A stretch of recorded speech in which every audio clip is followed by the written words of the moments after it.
Bonjour et bienvenue dans cette conversation entre zèbres indépendants. Je suis Marjorie Véron et j'accompagne les êtres à l'intelligence vive et la sensibilité puissante à développer un projet qui leur tient à cœur. Et aujourd'hui, j'ai le plaisir de recevoir Flora Gavant, psychologue. Bonjour Flora. Bonjour Marjorie. Alors, je ne vais pas te poser la question piège pour un zèbre. Est-ce que tu peux te présenter et nous raconter ce que tu fais dans la vie? Flora, pour commencer, avant d'être psychologue, tu as eu une première partie de vie assez différente de celle que tu as aujourd'hui. Est-ce que tu veux nous en parler? Volontiers. En fait, j'ai fait des études pour devenir, ingénieure en prévention des risques, donc qui était déjà, tout le fruit, de hasard, rencontres, pas se fermer de porte, donc voilà, je me retrouve, ingénieure en prévention des risques sans avoir eu, une passion quelconque, ni pour les sciences, ni, pour les risques, si pour les prendre. Et moins pour les prévenir. Et puis, du coup, je décroche un poste, au CERN, le laboratoire de recherche. D'abord, pour remplacer, une personne qui avait fait la même école que moi et qui partait en congé maternité. Et puis après, avec un contrat, de 5 ans. Et c'est en fait, pendant que je travaillais en tant qu'ingénieure, que j'ai repris mes études de psychologie, suite en fait, au test, de surdoué. Donc, le test a vraiment changé ma vie. Ok, donc tu as passé ce test. Alors, comment ce test est arrivé à toi? Parce qu'on ne décide pas du jour au lendemain comme ça. Tiens, si je faisais un test de QI, qu'est-ce qui s'est passé? Non, pas du tout, hein, il y a beaucoup de résistance, alors en fait, ce qui s'est passé, c'est que, ben, j'avais tout pour être heureuse. J'avais, le bon job, un chéri, des amis et bah, je l'étais pas. Je sentais pas ça, en moi et du coup, c'est ce qui m'a poussée à aller consulter, une première psychologue. Il y en a eu beaucoup d'autres, après, qui elle m'a tout de suite parlé, m'a tout de suite demandé, lors de notre première séance, si j'avais été, une enfant précoce, je crois, elle m'a dit. Alors moi, j'ai répondu: «Non, non, pas du tout, j'avais juste des facilités à l'école». Hem et quand même, bon, comme elle avait quand même planté une petite graine,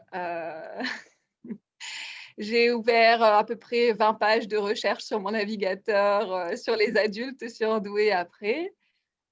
Et c'est les forums à l'époque, donc on est, à ce moment-là, en quelle année on était? Autour de 2010, je crois.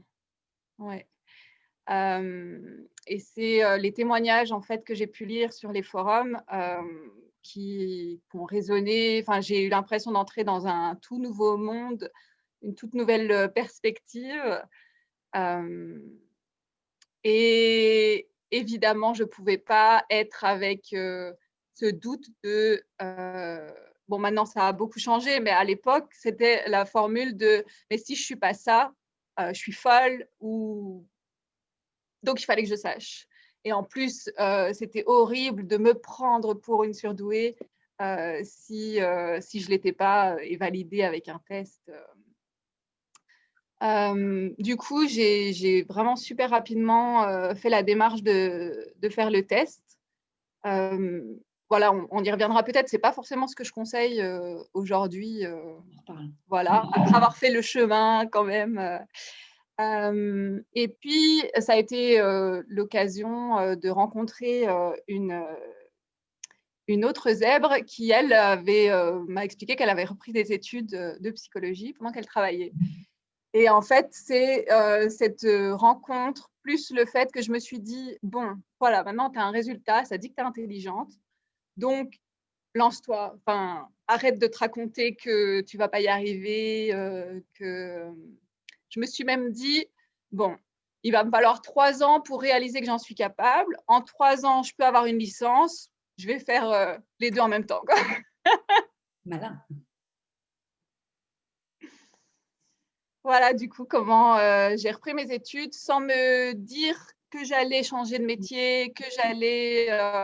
et je pense que ça a été un des grands atouts pour contrecarrer mon manque de confiance, mes peurs, d'y aller sans me mettre la pression du résultat. Très intéressant ça. Avancer sans la pression du résultat, je le répète régulièrement, mais voir le jeu, JEU, plutôt que l'enjeu. Et c'est ce que tu as réussi à faire, effectivement, se dire ça me plaît, j'y vais, et puis on verra bien plus tard ce que j'en fais. Ne pas mettre la pression avant même qu'elle existe, bien joué. Du coup, je reviens un petit peu sur ce diagnostic de zèbre. Tu dis qu'il y a un nouveau monde, c'est ouvert à toi. Il y a quoi dans ce monde? Alors ça a beaucoup varié. Donc je remonte en arrière dans ma tête. À ce moment-là, il y a une reconnaissance de moi-même. Enfin, c'est des premières étapes. C'est fort ce que je vais dire, mais c'est comme si ça m'avait autorisée à partir à ma rencontre et que peut-être sans ça, je serais restée avec trop de résistance et trop de jugement pour passer cette première barrière. Il y a eu la communauté. Enfin, moi, pendant la première année, je me suis beaucoup investie sur le forum Zebra Crossing, où j'ai rencontré voilà, des gens fabuleux, créé des liens. Et je pense créer des liens comme je n'en créais pas dans la vie réelle, un autre niveau de profondeur. Et ça m'a permis du coup de le développer dans ma vie réelle. En fait, pendant ces 10 années, ma vie s'est aussi beaucoup réalignée par rapport à ce que je découvrais de mon vrai moi, de ce que je voulais vivre. Donc, il y a eu toute une période aussi où après, c'était plus au cœur de mes préoccupations. Bon, je me suis mariée, j'ai eu un enfant, il y avait la poursuite de mes études, on s'est séparés avec son père. Enfin, je veux dire, il y a eu beaucoup de choses. Ensuite, l'ouverture de mon cabinet. Et je pense que c'est un des moments aussi où j'ai repris plus contact avec cet aspect de moi. Ça a été au moment où je me suis posé la question de avec qui j'ai envie de travailler.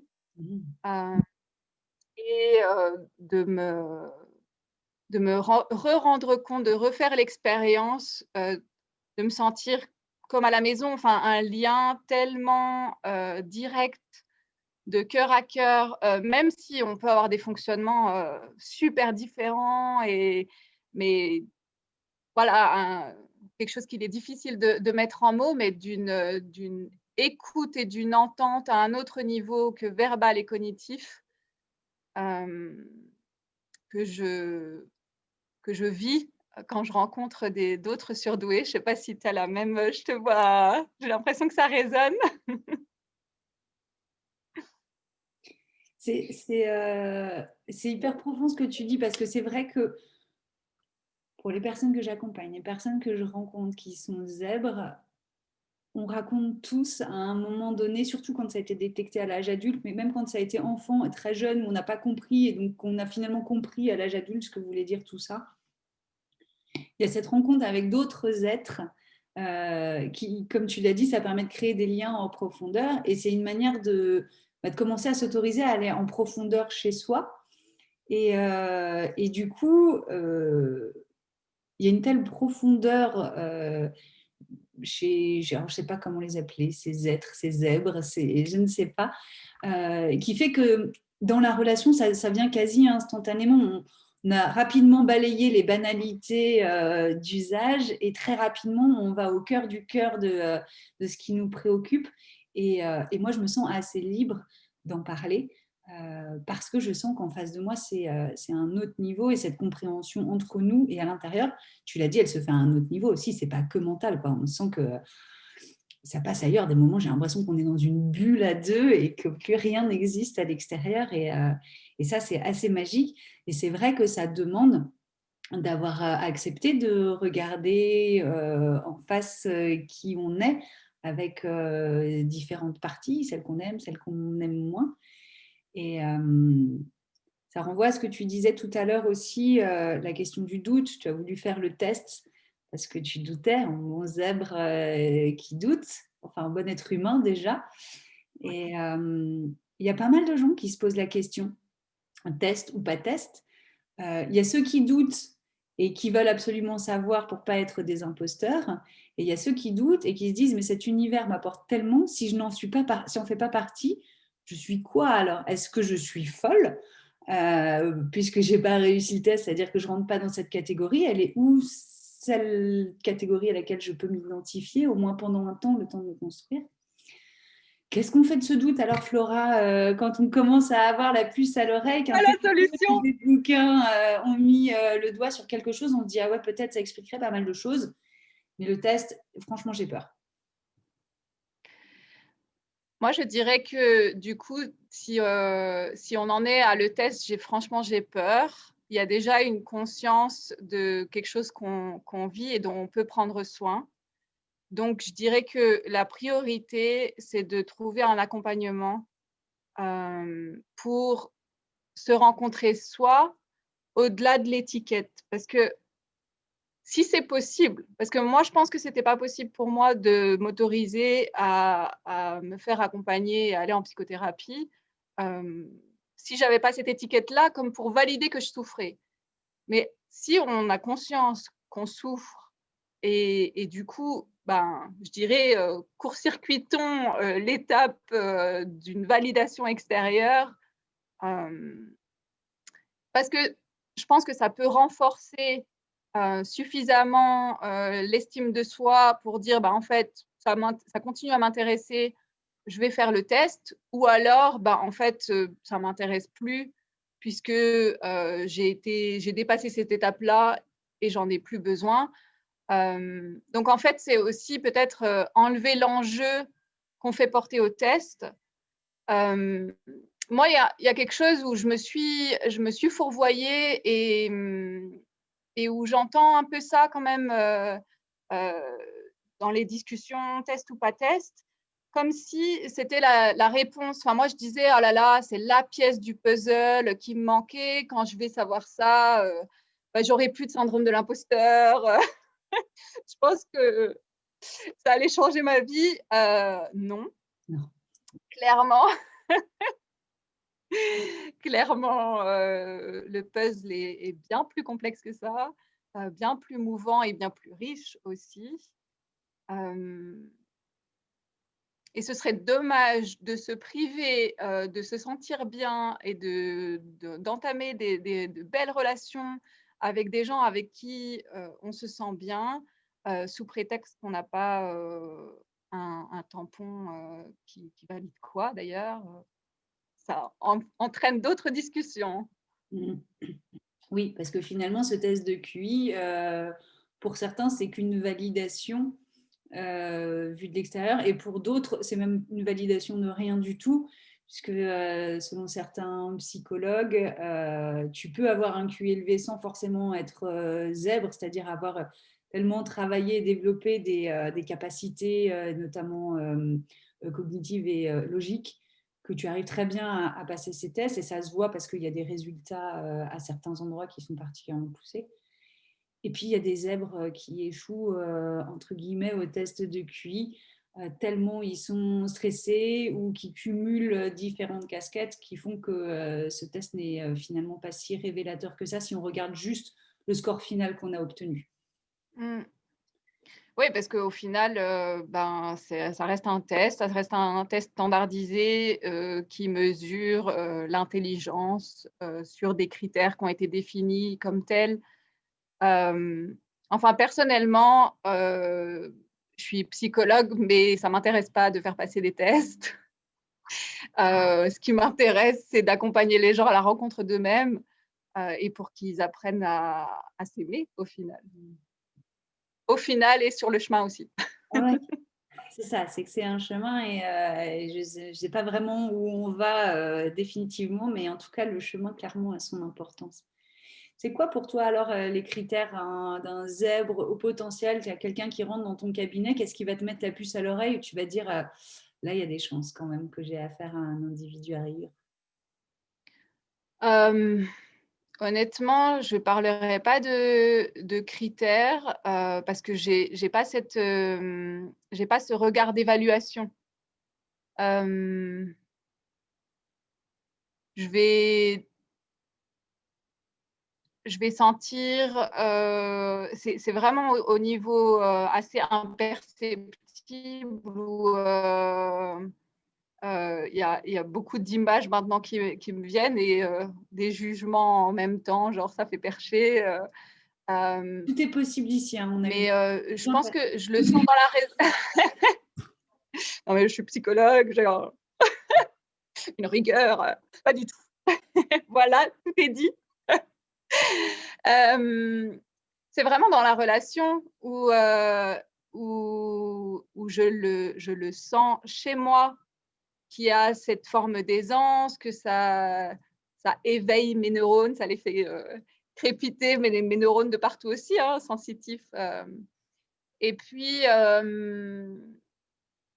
après c'est dans l'histoire de vie, hem, mais encore une fois, ça va être un sujet qui parfois va être un point de départ, parfois pas du tout, qui peut arriver dans la thérapie, d'autres fois pas, hem et je trouve ça chouette parce que ça donne quand même, une certaine liberté, hem, qui voilà, qui fait un peu défaut si on entre, par l'étiquette et puis qu'après du coup on s'attache beaucoup. Bon, c'est toujours délicat parce que moi, elle m'a été très chère aussi, voilà, c'est pas ça. C'est pas évident de trouver le juste milieu parce que c'est vrai que quand on a découvert ça, puis avancé, puis qu'on a accepté et qu'on commence à être aligné avec ce qu'on est vraiment au fond de soi, on voit tout ça comme une étiquette dont finalement à laquelle on n'accorde plus beaucoup d'importance. Mais en cours de chemin, elle a eu de l'importance à un moment. Déjà, elle nous a permis de revoir souvent notre histoire d'une autre façon, d'expliquer des choses d'une autre façon. Et je suis d'accord avec toi que rester avec cette étiquette-là toute sa vie et justifier tous ses comportements et tout ce qui nous arrive dans la vie en disant ah, mais c'est parce que je suis zèbre au potentiel, et c'est pas une solution. Donc, c'est pas évident de trouver le juste milieu entre cette étiquette, mais utile pendant un temps pour avancer, et elle se valide à l'intérieur avant d'être validée à l'extérieur. Mais il y a souvent, à l'âge adulte, quelqu'un qui a commencé à nous tendre la perche en disant regarde, ça résonnerait Mmh. pas à l'intérieur. Et puis après, de s'en libérer pour pouvoir avancer parce que zèbre ou pas zèbre, on est tous différents, quoi qu'il arrive. Et c'est pas parce qu'on est zèbre que ceci ou cela va se passer plus ou moins bien. Pour moi, c'est avant tout une spécificité neurobiologique, donc avec un soin tout particulier à accorder éventuellement à son système nerveux. Euh, mais après, pour ce qui est de grandir et croître, quoi qu'il arrive, c'est la même chose qu'avec n'importe quel être humain. Et c'est là où je voudrais t'entendre dire quelques mots sur ce que tu partages sur ton site internet, de retrouver sa puissance personnelle et de rayonner authentiquement. J'adore ces Ça termes. m'émeut. Ouais, je me sens très émue, d'entendre ces mots. C'est dire à quel point, ils viennent de l'intérieur de moi et que c'est tout le bien que je souhaite, accompagner, chez les personnes qui choisissent de venir en thérapie avec moi. Hem, c'est vraiment de s'autoriser à déjà cette notion d'être accompagné. je trouve qu'en grandissant et dans les valeurs de la société et de ce qui nous est transmis, il y a beaucoup l'autonomie, le développement personnel en autonomie et retrouver la valeur. Et puis, nous, les surdoués, alors, je voudrais surtout pas rentrer dans un truc de nous et eux, mais il y a quand même, en tout cas pour ma part, une expérience d'incompréhension répétée qui fait que l'accompagnement a jamais été très ajusté, quoi. Et de pouvoir vivre un accompagnement ajusté et centré sur la personne, c'est la thérapie que je pratique, la thérapie centrée sur la personne. C'est se donner la possibilité de vraiment remettre l'évaluation à l'intérieur de soi, alors qu'on l'a tellement cherché, on l'a tellement reçu de l'extérieur, de redécouvrir par l'expérience que c'est en nous et le revalider. Ouais, c'est un merveilleux processus. C'est ça, la puissance personnelle, retrouver sa puissance personnelle. C'est avoir la Ouais, capacité de valider soi-même à l'intérieur sans attendre des validations de l'extérieur. ouais, comme. Et puis il y a cette notion aussi d'être avec soi, quoi que je traverse, quoi que je vive, ne pas m'abandonner pour aller comprendre l'autre, pour m'adapter, pour lui donner ce que lui veut. C'est possible si je m'abandonne pas au passage. Et moi, j'ai beaucoup fait le choix inconsciemment de me laisser tomber, de me couper de moi. Et c'est ça aussi, reprendre son pouvoir. C'est des mots qui me parlent beaucoup et que moi j'aime utiliser parce qu'ils me parlent. Je me rends compte que c'est des mots qu'il n'est pas facile de comprendre. On peut les comprendre intellectuellement, mais d'appréhender toute la puissance qu'il peut y avoir derrière quand on n'a pas commencé le chemin. Donc merci pour cette explication qui permet, voilà, c'est vraiment retrouver son pouvoir de validation interne, d'agir à partir de soi et pour soi avant tout, sans pour autant que le mot égoïste arrive à notre esprit en mode jugement immédiatement. Ouais, j'ai coutume de dire, il y a de la marge avant que vous soyez le vrai égoïste, égocentré, narcissique que vous imaginez pouvoir être. Très intéressant, merci de nous le rappeler, Flore. Il y a un sujet qui me tient particulièrement à cœur, enfin il y en a plusieurs, hein. Bon, Zeb, t'imagines bien que je ne me contente pas d'un sujet. Ce qui m'anime surtout, c'est de pouvoir aider, accompagner à retrouver sa puissance, en particulier les femmes, les indépendantes et les zèbres. Donc, comment on fait quand on est zèbre, indépendante et femme pour s'épanouir dans sa vie professionnelle, sa vie d'indépendant? Est-ce que c'est la solution? Est-ce qu'il y a des pièges, des obstacles que tu as rencontrés et comment tu les as traversés? Mmh.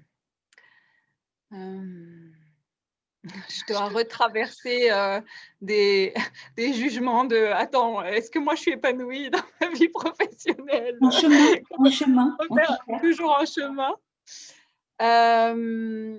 Alors, pour ma part, ce que je suis en train de vivre et de m'offrir comme expérience et qui est une transformation, c'est la sororité, c'est l'entraide, c'est d'exprimer à une autre femme: «Je t'admire, j'aime ce que tu fais», comme d'oser te contacter alors que je suis allée voir ton site internet et j'étais là: «Ah, elle est géniale!» et qu'avant ça, j'ai beaucoup de comparaisons, j'ai beaucoup de rivalités et je sais plus si c'est, je crois que c'est Glennon Doyle, qui a écrit un livre, que je trouve fantastique, ça s'appelle Untamed et il est pas encore sorti en français, c'est pour ça que je peux pas le donner le titre en français et elle a une image, sur ce qu'on a vécu d'apprendre qu'en fait, il n'y a pas de place à la table parce que quoi, il y a une femme et il y a 10 hommes. Et en plus, du coup, ben, une fois qu'on a réussi à forcer la porte et qu'on y est, qu'on est assise, ouais, la laisser ouverte pour les autres, c'est pas non plus ce qu'on a appris, hein.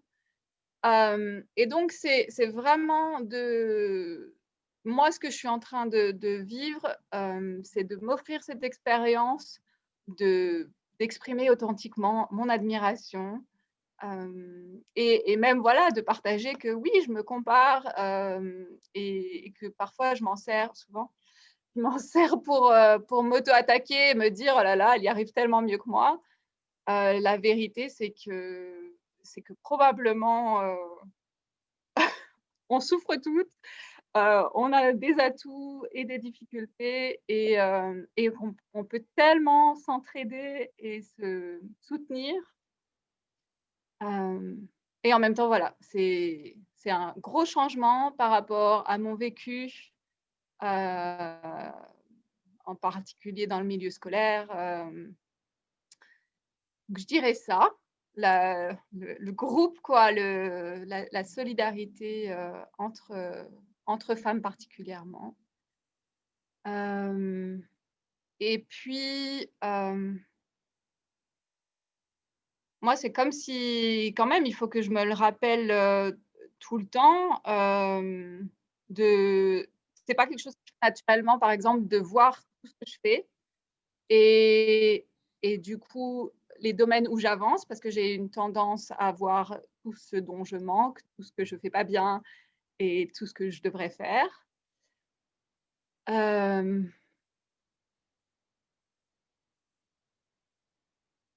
ouais, vraiment de pouvoir se donner, de la douceur et de la compréhension. Parce que dans mon expérience, j'ai beaucoup fonctionné avec quelque chose de très exigeant, donc